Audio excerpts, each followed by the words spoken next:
Welcome to MATLAB Lesson 11, where we unlock the power of functions. Today, we're diving into how to define and use functions in MATLAB to make your code more organized and reusable. Think of functions as reusable blocks of code. Once defined, they can be called anytime, anywhere, dramatically improving your efficiency.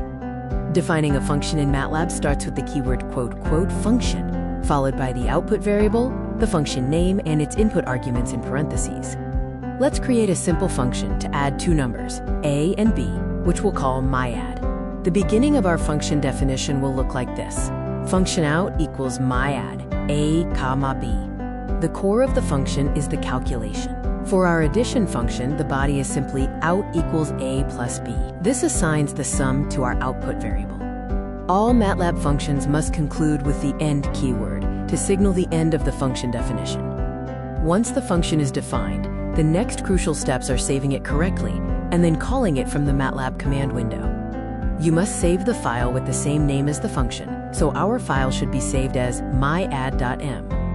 To call the function from the command window, simply type its name followed by the inputs in parentheses, for example, myadd 5.3. That wraps up defining a basic function. Remember these key points as you continue to build your MATLAB skills.